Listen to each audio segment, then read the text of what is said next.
حديث النبي. مع حديث النبي صلى الله عليه وسلم. وما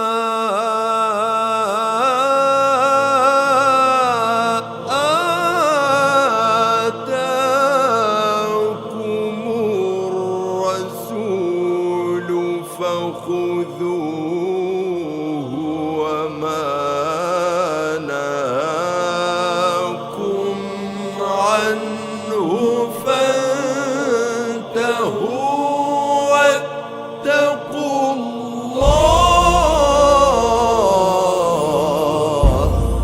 إن الله شديد العقاب.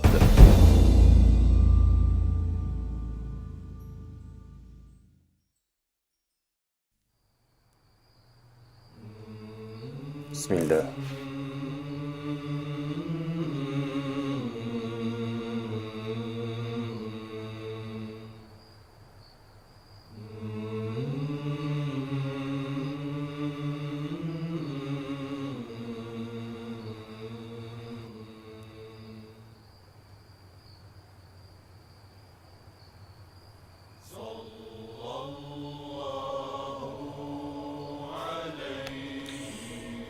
عن عبد الله بن عمرو رضي الله عنهما أن النبي صلى الله عليه وسلم قال له: اقرأ القرآن في شهر.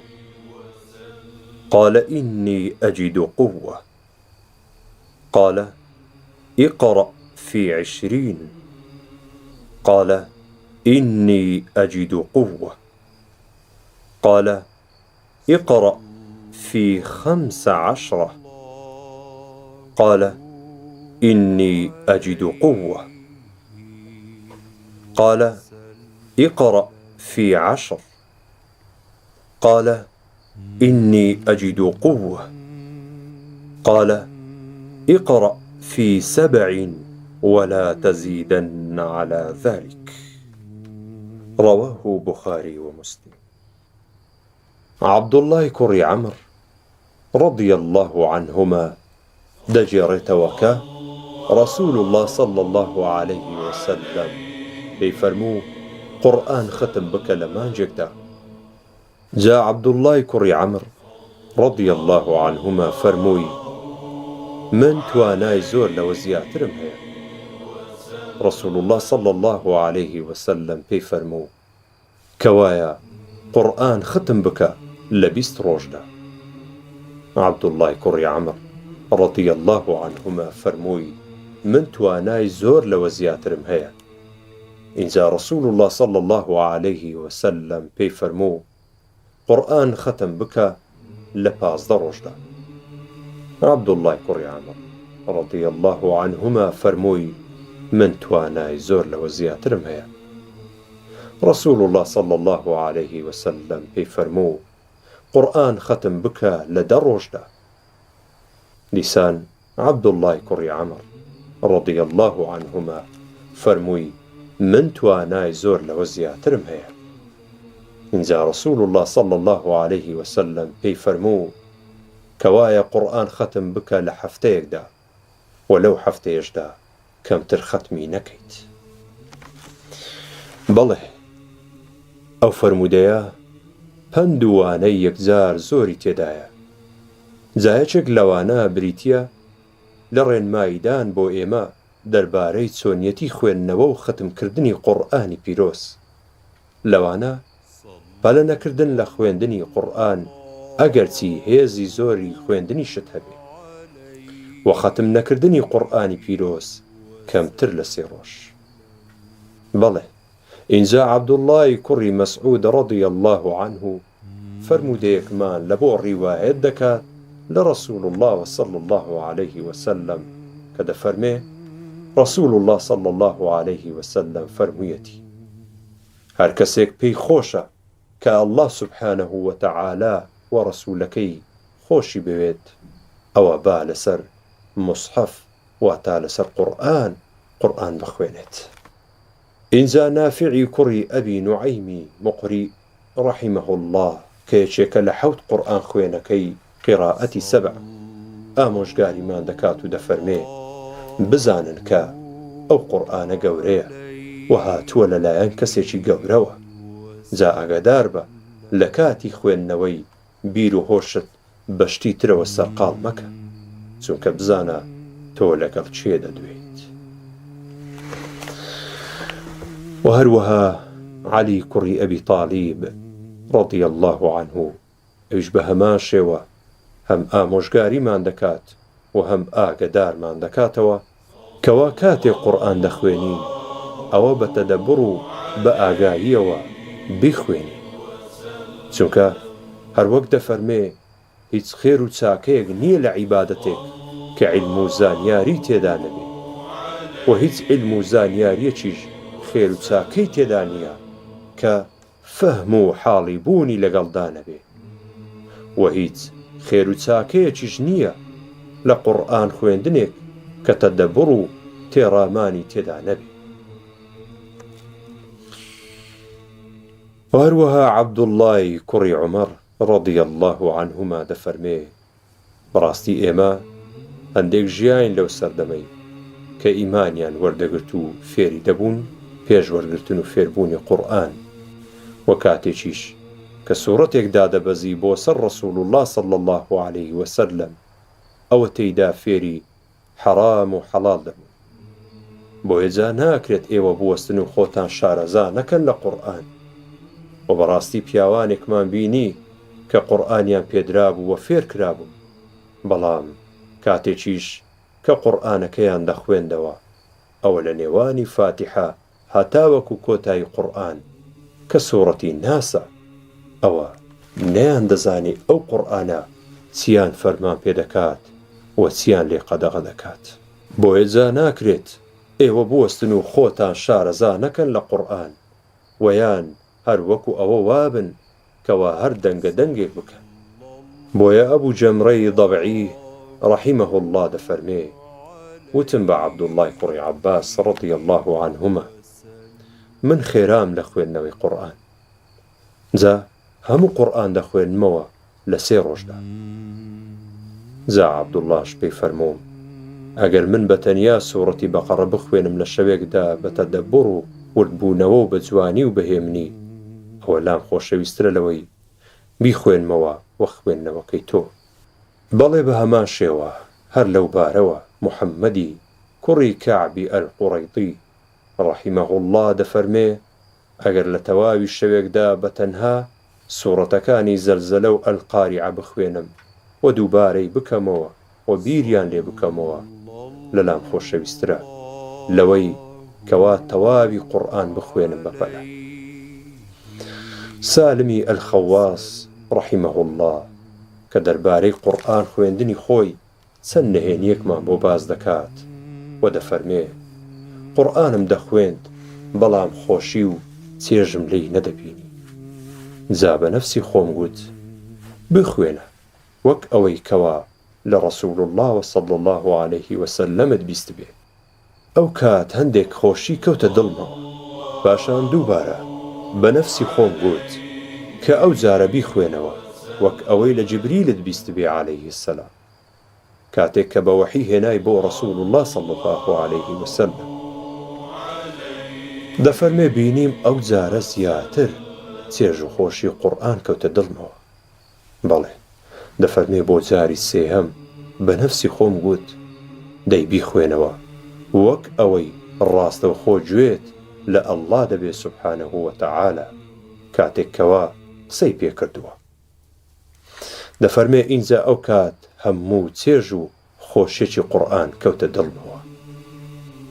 کەواتە یەکێک لە هۆکارەکانی چێژبینین لە خوێندنەوەی قورئانی پیرۆز بریتێ لەوەی کە تۆ بزانی کەلامی کوێ دەخوێنیتەوە، و ئینجا هۆکارێکی ترکەوا دەکات زیاتر دڵت دامەزراوە بێ بریتە لە زانینی مانا و مەبەستەکانی ئایەتەکان.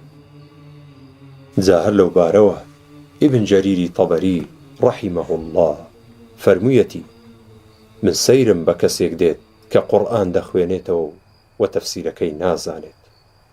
نازانم چۆن چێژ لەو خوێندنەوەی وەردەگرێت. و هەروەها سەعیدی کوڕی جوبەیر ڕەحیمەه الله دەفەرمێ هەر کەسێک قورئان بخوێنێتەوە و پاشان نەزانێت تەفسیری بکە، ئەوە وەک نابینایەک یان دەشتەچێکی هیچ نەزان وایە.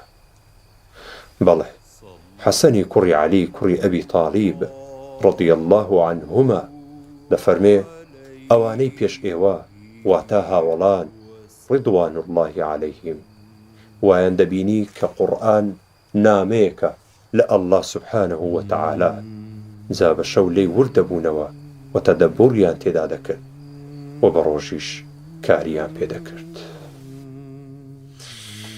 و هەروەها عەبدوڵڵای کوڕی مەسعود ڕەضی الله عنه ئامۆژگاریمان دەکات و دەفەرمێ قورئان لە هەموو 7 ڕۆژێکدا بخوێنن. جا با هەر یەکێک لە ئێوە بەردەوام بەشی خۆی بخوێنێ، هەم لە ڕۆژەکەی و هەم لە شەوەکەیدا. و ڕەبیعی کوڕی سولەیمان ڕەحیمەه الله دەفەرمێ ئیمامی شافعی ڕەحیمەه الله هەموو مانجێک ختمێکی قورئانی دەکرد. بەڵێ جا لەم بارەوە عەبدوڵڵای کوڕی ئەحمەدی کوڕی حەنبەل ڕەحیمەه الله دەفەرمێ باوکم واتە ئیمامی ئەحمەد ڕەحیمەه الله لە هەموو هەفتەیەکدا 2 ختمی قورئانی دەکرد، جا ختمێکیان بە شەو و ختمێکیش بە ڕۆژ.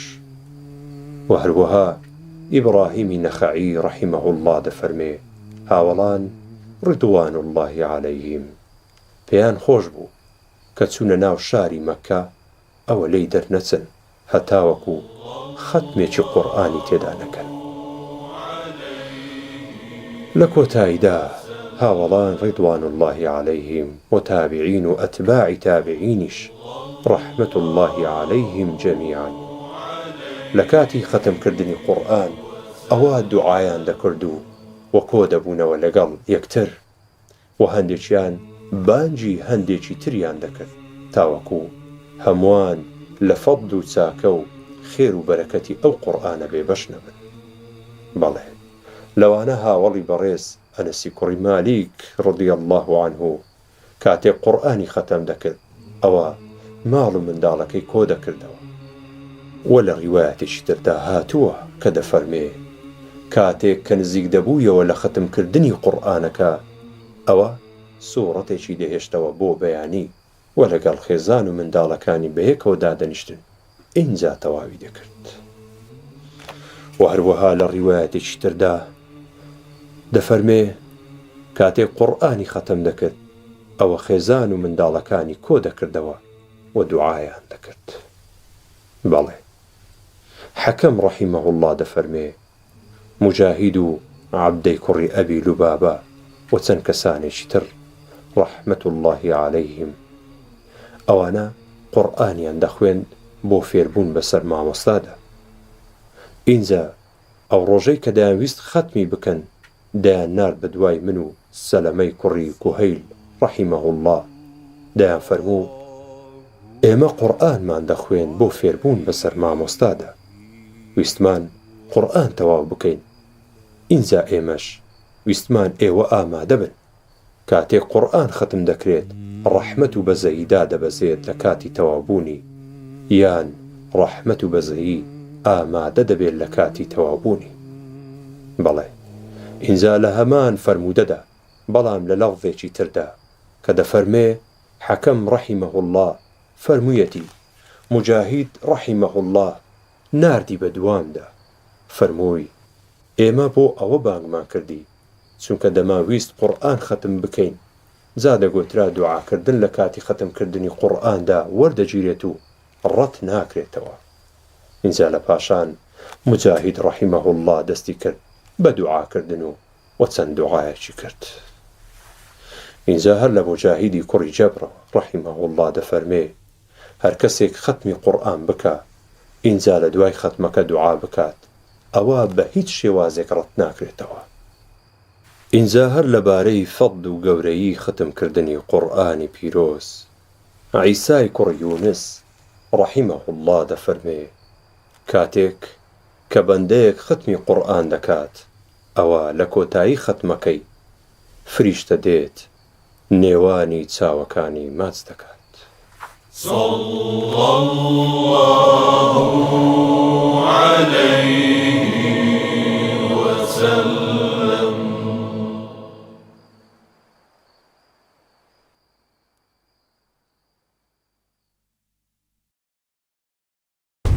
مع حديث النبي صلى الله عليه وسلم.